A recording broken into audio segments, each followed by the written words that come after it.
Warm and revolutionary greetings, everyone. How's everyone doing? I'm doing well, guys. Okay, guys, today we are going to be dealing with the part C of the chapter 2 of the Labor Relations Act, the establishment of the bargaining councils, right? All right, guys, let's get to it, guys. Okay, establishment of the bargaining councils. Number one or more registered trade unions and one or more registered employers organization may establish a bargaining council for a sector and area by A, adopting a constitution that meets the requirements of Section 30, and B, obtaining registration of the bargaining council in terms of Section 29. Number 2, the state may be a party to any bargaining council established in terms of this section if it is an employer in the sector and area in respect of which the bargaining council is established. Number 3, if the state is a party to a bargaining council in terms of subsection 2, any reference to a registered employers organization includes a reference to state as a party, right? Number 4, a bargaining council may be established for more than one sector. Powers and functions of a bargaining council, right? Number 1, the power and functions of a bargaining council in relation to its registered scope includes the following: A, to conclude collective agreements; B, to enforce those collective agreements; C, to prevent and resolve labor disputes; D, to perform the dispute resolution functions referred to in section 51; E, to establish and administer a fund to be used for resolving disputes; F, to promote and establish training and education schemes; G, to establish and administer pension, provident, medical aid, sick pay, holiday, unemployment and training schemes or funds or any similar scheme or funds for the benefit of one or more of the parties to the bargaining council or their members. H, to develop proposals for submission to NEDLAC or any other appropriate forum on policy and legislation that may affect the sector and area. I, to determine by collective agreement the matters which may not be an issue in dispute for the purpose of a strike or lockout at the workplace. And J, to confer on workplace forums additional matters for consultation. K, to provide industrial support services within the sector. And L, to extend the services and functions of the bargaining council to workers in the informal sector and home workers. Number 2, from the date of which the Labor Relations Amendment Act of 1998 comes into operation, the provisions of the laws relating to pension, provident or medical aid schemes or funds must be complied with in establishing any pension, provident or medical aid scheme or fund in terms of subsection 1G. Number 3,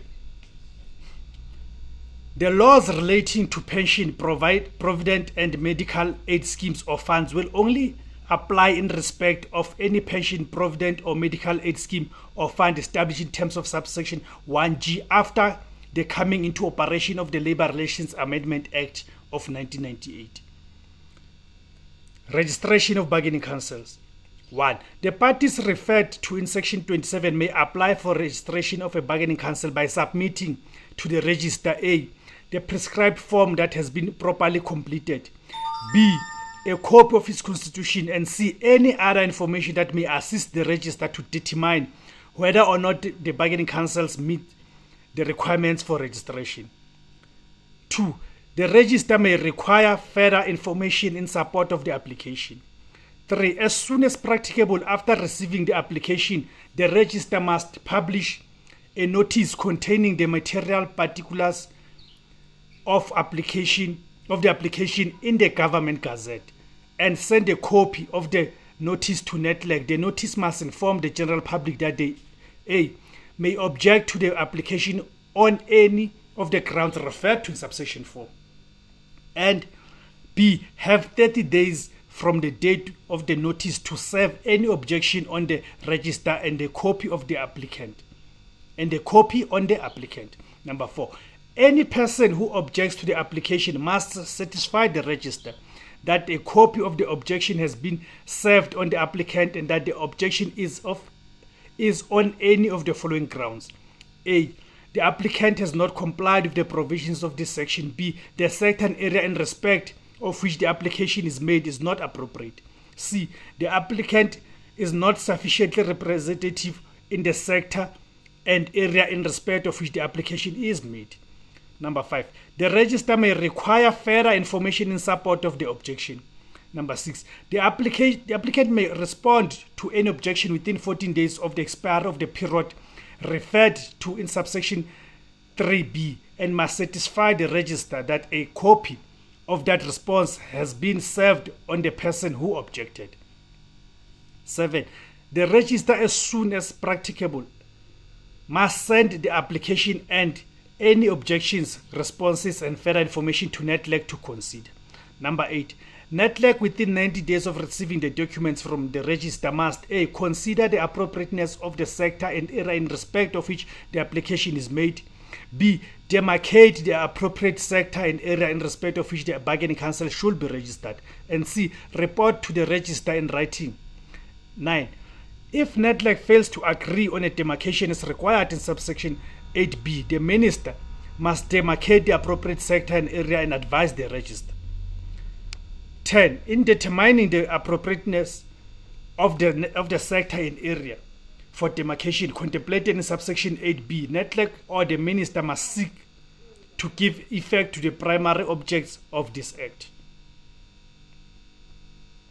Number 11. The register A. must consider the application and any further information provided by the applicant. B. Must determine whether 1. The applicant has complied with the provisions of this section.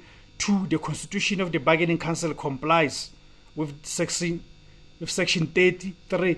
Adequate provision is made in the constitution of the bargaining council for the representation of small and medium enterprises. Number 4. The parties to the bargaining council are sufficiently representative of the sector and area determined by NETLAC or the minister. And 5. There is no other council registered for the sector and area in respect of which the application is made. And C. If satisfied that the applicant meets the requirements for registration, must register the bargaining council by entering the applicant's name in the register of councils. 12. If the register is not satisfied that the applicant meets the requirements for registration, the register A must send the applicant a written notice of the decision and the reasons for that decision. And B, in that notice must inform the applicant that it has 30 days from the date of the notice to meet those requirements. 13. If within that 30-day period, the applicant meets those requirements, the register must register the applicant by entering the applicant's name in the register of councils. 14. If after 30-day period, the register concludes that the applicant has failed to meet the requirements for registration, the register must A. refuse to register the applicant, and B. notify the applicant and any person that objected to the application of that decision in writing. After registration, the applicant, the register must A. issue a certificate of registration in the applicant's name that must specify the registered scope of the applicant, and B. send the registration certificate and certified copy of the registered constitution to the applicant. 16. Subsection 3 to 10 and 11b do not apply to the registration of amalgamation of bargaining councils in the public service. All right, guys. We'll leave it at that. Then in the next video, we'll deal with the constitutions of the bargaining councils and etc. Right? All right. I just want to thank you guys, and thank you very much, guys, for tuning in, and thank you very much for subscribing to the channel. If you have not yet subscribed, please do subscribe. At the bottom of this video, you'll find the subscribe button. Please do click on it and subscribe. And please do share this video on your different social media platforms that we are using, so at least we increase the audience and ensure this information reaches as many people as possible. Okay, thank you very much, guys. Magukanye Lesedi.